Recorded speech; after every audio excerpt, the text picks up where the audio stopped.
नमस्ते बच्चों, सहर्ष स्वीकारा है। इसमें यहाँ के कवि जो हैं वो इसमें कुछ कहना चाह रहे हैं।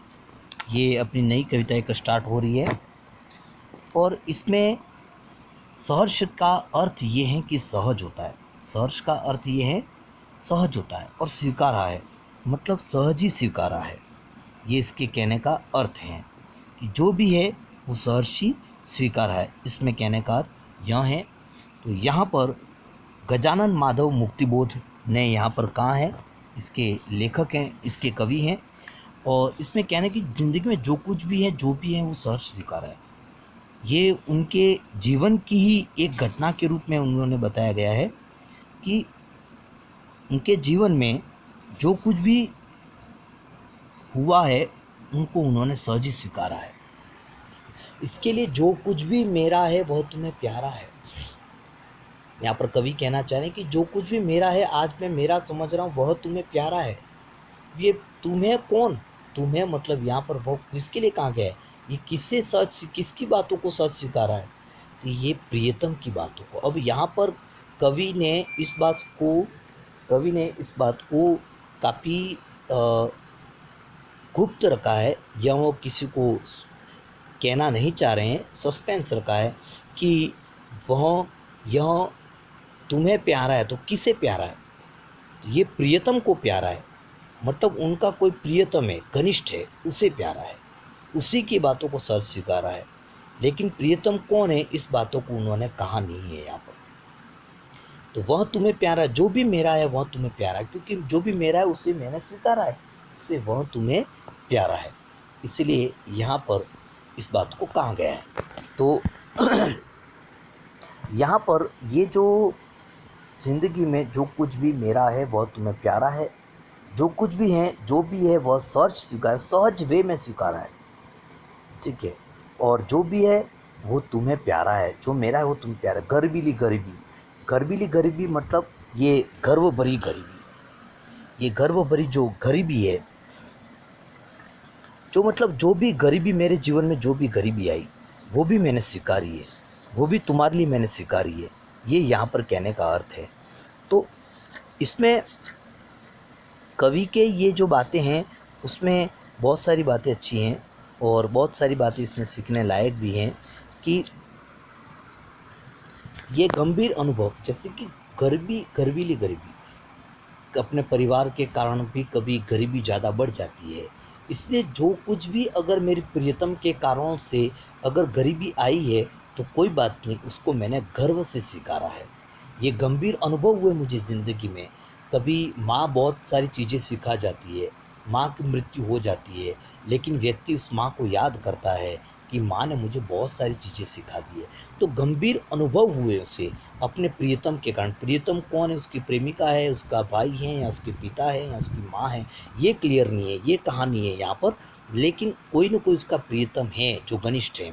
तो वो ये विचार वैभव, ये विचारों की जो संपत्ति है, ये विचार, अब जो विचार दिमाग में चलते रहते हैं, जो अच्छे विचार चलते रहते हैं, जो कुछ कर दिखाने के विचार, आत्मविश्वास के विचार हैं, आगे बढ़ने के विचार हैं, जीवन से संघर्ष करने के जो विचार हैं, वो जो है वो उन्हीं की बदौलत है, मेरे प्रियतम की बदौलत है। ये यहाँ पर कहा है। यह दृढ़ता, यहाँ भीतर की सरिता, भीतर की सरिता, भीतर सरिता मतलब भीतर जो नदी बह रही है, यह अभिनव है, नया है, मौलिक है, मतलब ऐसा है जो किसी के द्वारा दिया गया है, ठीक है ना। मौलिक है मतलब किसी से सीखा गया है, यहाँ पर यह अर्थ है। इसलिए पल पल जो भी जागृत है और पलक है वो संवेदन तुम्हारा है। जो भी मैं जागते हुए ऐसा लग रहा है मुझे, जो भी मैं अपलक है मतलब मैं पलकें बंद नहीं हो रही है, जागृत अवस्था में ही है, ऐसा लग रहा है। मैं सोया हुआ नहीं हूँ, ऐसा लग रहा है। मैं दिन भर अपने विचारों से, अपने ज़िंदगी से जागता हुआ हूँ, सचेत हूँ, ऐसा जो दृढ़ता आ गई है, ऐसी जो भीतर में जो नदी बह रही है, मतलब ये इस जीवन ऐसे भावों की जो नदी बह रही है, भीतर की सरिता ऐसे विचारों की नदी, ऐसे भावों की नदी, कहने का अर्थ ये है। ये जो नया है ये सब किसी से सीखा हुआ है, मौलिक मतलब दूसरे से सीखा हुआ है। ये पल पल जागृत अवस्था में ये जो मेरे विचारों में संवेदन है, जो वेदना है, जो भावनाएं हैं, वह तुम्हारा ही है, तुमसे ही सीखी हुई है। हे प्रियतम, वो प्रियतम को याद करके कह रहा है कि तुम्हारी बदौलत मैं जीवन में इस स्थान पर हूँ, तुम्हारी बदौलत मैं जीवन में आगे बढ़ पा रहा हूँ, तुम्हारी सीखी हुई बातों से मैं जीवन में आगे बढ़ पा रहा हूँ, तुम्हारी सीखी हुई बातों से मैं जीवन में कुछ कर दिखाने की भावनाएं रख रहा हूँ। आज जो कुछ भी हूँ वो तुम्हारी बदौलत है। और वो कौन है? प्रियतम है। ये यहाँ पर कहना चाहा है, इस पहले में यहाँ पर यही कहना चाहा है। इस दूसरे में यहाँ पर कहना चाहे कि जाने क्या रिश्ता है, जाने का नाता है, जितना भी उड़ेलता हूँ बरबर फिराता है। मतलब ऐसा क्या रिश्ता है, ऐसा क्या नाता है, ये मतलब कभी अपने प्रियतम से भी इतना निकटतम हो जाना तो कभी आश्चर्य हो जाता है कि यार इतना क्या मेरा भाव है इनसे, कि इन लोगों से नहीं है लेकिन इन लोगों से इतना ज़्यादा क्यों है कि मुझे ज़्यादा भावनाएं प्रकट होती। ऐसा कभी अपने अपने नियरेस्ट से भी, अपने निकटतम लोगों से भी ऐसा लगता है। जाने क्या रिश्ता है, जाने क्या नाता है, जितना भी उड़ेलता हूँ भर भर फिराता है। जितना मैं बाहर निकालने की, विचारों को बाहर निकालने की कोशिश करता हूँ, उतनी बार बार मुझे अपने प्रीतम की याद आती है। ये कहने का अर्थ है। मतलब जितना भी उड़ेलता हूँ, जितना मैं भूलना चाह रहा हूँ कि नहीं मुझे अब प्रियतम को याद नहीं करना चाहिए, उनके सीखी हुई बातों से मैं कब तक जीता रहूँगा, अब मुझे अपने विचारों से कुछ सीखना चाहिए। नहीं तो ऐसी कोई चीज़ आ जाएगी, हो सकता है जीवन में संघर्ष, कि उनसे सीखा हुआ नहीं है और मुझे अपने आप से करना है, तब मैं अकेला रह जाऊँगा, तब मैं कुछ नहीं कर पाऊँगा, अचानक रुक जाऊँगा। इसलिए जितना भी उड़ेलता हूँ, भूलना चाह रहा है वो, भर-भर फिर आता है, लेकिन बार-बार प्रियतम की यादें याद आ जाती है, वो सिखाई हुई चीज़ें याद आती है। दिल में क्या झरना मीठे पानी का सोता है। वो अपने आप से कभी प्रश्न कर रहा है कि दिल में ऐसा कौन-सा झरना है जो बार-बार बहता ही रहता है, जो बार-बार याद आती रहती है, जो बार-बार, मतलब कहने का अर्थ है बार-बार याद आती रहती है, बार-बार प्रीतम को भूल नहीं पा रहा, बार-बार प्रीतम की सीखी-सिखाई बात याद आती है, बार-बार उसे याद करने को मजबूर होता है। ऐसा लगता है कि मीठे पानी का सोता है मतलब झरना बह रहा है वैसा लगता है। ऐसा लगता है कि वही मीठी यादें बह रही हैं, वही उसी का ही जीवन मेरे हृदय में बह रहा है ऐसा लगता है। भीतर वहाँ ऊपर तुम।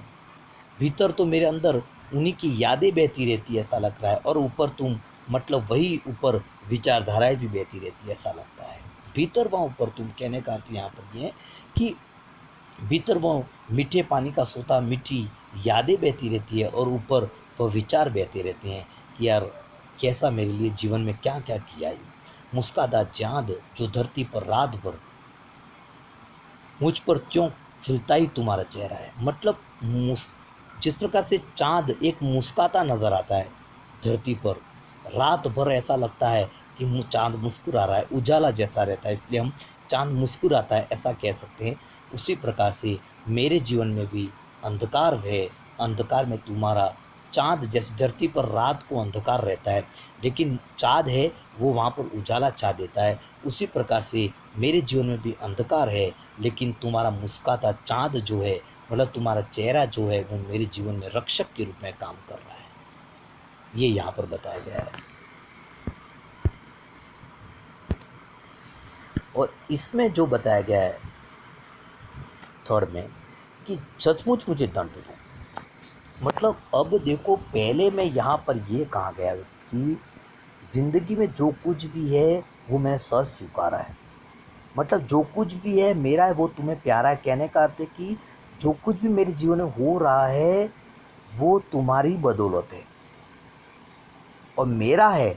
मेरे जीवन में जो कुछ भी हो रहा है वो तुम्हें प्यारा है, इसीलिए तुमने मुझे सिखाया था, तुमने मुझे अपना समझ करके, प्यारा समझ करके समझाया था, सिखाया था। अब उसी के आधार पर मैं रह रहा हूँ, इसलिए मेरा जो कुछ भी है वह तुम्हें प्यारा है, वही जो चल रहा है, तुमने जो सिखाया था वही चल रहा है। तो यह गरीबी गरीबी, गर्व भरी गरीबी, जिस कारण से गरीबी आ गई थी, लेकिन मैं गर्व से उस गरीबी से निपट रहा हूँ। गंभीर अनुभव हो गए हैं, विचार मतलब संपत्ति के विचार, कई विचारों में मैं गड़बड़ा नहीं रहा हूँ। ये दृढ़ता आ गई है मेरे अंदर, भीतर में मेरी सरिता नदी जैसा भाव बह रहे हैं मेरे अंदर, कि कुछ कर दिखाने के, अच्छे करने के भाव। अभिनव ये सब नया नया है, ये सब मेरे जागृत अवस्था में, ये सब मेरे को अब कहीं सोया हुआ नहीं लग रहा है, सब मैं जागृत अवस्था में लग रहा है, सब मैं उठा हुआ हूँ अपनी ज़िंदगी में ऐसा लग रहा है।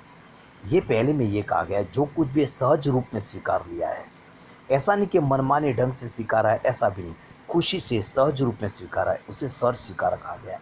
और दूसरे में ये कहा गया है कि जाने का रिश्ता है जाने का है। ऐसा कौन सा रिश्ता बन गया, ऐसा कौन सा नाता बन गया जिससे बार बार कभी आश्चर्यचकित हो रहा हूँ कि अभी भी भूल नहीं पा रहा हूँ मैं। जितना बार बार उड़ेलने की कोशिश कर रहा हूँ लेकिन बार बार याद आ रही है। और मीठे दिल में कोई ऐसा झरना, हृदय में झरना बह रहा ऐसा लग रहा है। वो अमावस जैसे रात में कहीं मुस्काता चांद है, उजाला छा देता है, वैसे ही मेरे जीवन में संघर्षों में तुमने एक नई सीख सिखाई है। वो आज भी उजाले की तरह काम कर रही है, लेकिन अब मैं उसे भूलना चाह रहा हूँ। अब यहाँ पर ये कहना है कि अब मैं सचमुच, मुझे दंड दो, भूलने का दंड दो। कौन सा दंड? लेकिन भूलने का दंड दो, कि मैं तुम्हें भूल जाऊं। क्योंकि मैं तुम्हें बार बार, अब कभी पहले तो उसकी प्रशंसा कर रहा है, पहले तो उसे बार बार याद आ रही है ऐसा कह रहा है, अब उसे भूलने के लिए क्यों कह रहा है? भूलने के लिए इसे कह रहा है कि बार बार याद आने से मेरे जीवन में कोई रुकावट नहीं हो जाए, ऐसी ज़िंदगी नहीं बन जाए कि तुम्हारे आधार पर ही मैं जी पाऊँ, तुम्हारी सीखी हुई बातों के आधार पर ही मैं जी पाऊँ। लेकिन कहीं ऐसा नहीं हो जाए कि कभी ऐसे संघर्ष आ जाएँ कि जिसे मैंने सीखा नहीं है तुमसे, और फिर मैं वहाँ रुक जाऊँ, तो मैं जीवन में हार जाऊँगा, मैं होपलेस हो जाऊँगा, आशा रहित हो जाऊँगा। ठीक है? तो ये यहाँ पर ये कहा गया है कि अब मैं वो भूलना चाह रहा है, ऐसा दंड दो, क्योंकि उसके आधार पर कब तक जीता रहेगा वो। सिर्फ़ भूलने का दंड दो। अब यहाँ पर कहा गया है कि जिसे अब यहाँ पर कहा गया है, दक्षिणी ध्रुव पर अंधकार अमावस्या, शरीर पर, चेहरे पर, अंतर में, पालू में, झेलू में।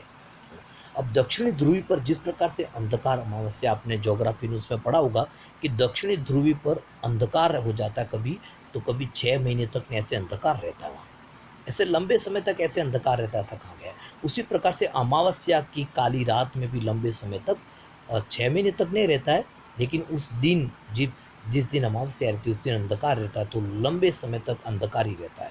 उसी प्रकार मेरे जीवन में भी ऐसा तुम जीवन कर दो कि संघर्ष ही संघर्ष हो, मैं तुम्हें भूल जाऊं, ऐसा अंधकार दे दो कि मैं उसे शरीर पर, अपने चेहरे पर, अंतर में पूरी तरह से पालूं, मैं शरीर में, चेहरे पर, और उसे मैं पूरी तरह से झेलूं, उसी में ही नहा लूं, उसी दंड को, मैं भूलने के दंड को मैं झेल लूं, उसी में नहा लूं, मतलब पूरी तरीके से उसी में ही मैं रंग जाऊं। ऐसे दंड दो कि मैं तुम्हें हमेशा के लिए भूल जाऊं, ताकि मैं अपने जीवन पर, अपने स्तर पर रह पाऊं, तुम्हारे स्तर पर नहीं रह पाऊं, तुम्हारी सीखी हुई बातों पर नहीं रह पाऊं। नहीं तो मैं, मेरे जीवन में ऐसी कोई घटना घटेगी जो तुमसे सीखी हुई नहीं है, और मैं फिर अपने आप से कभी नहीं कर पाऊंगा। मैं अपने आप से कुछ सीखना चाह रहा हूँ, अपने आप कुछ करना चाह रहा हूँ, ये तीसरे में यहाँ पर कहना चाहे। ठीक है बेटा, तो नेक्स्ट अपन जो है वो कल पढ़ेंगे। धन्यवाद।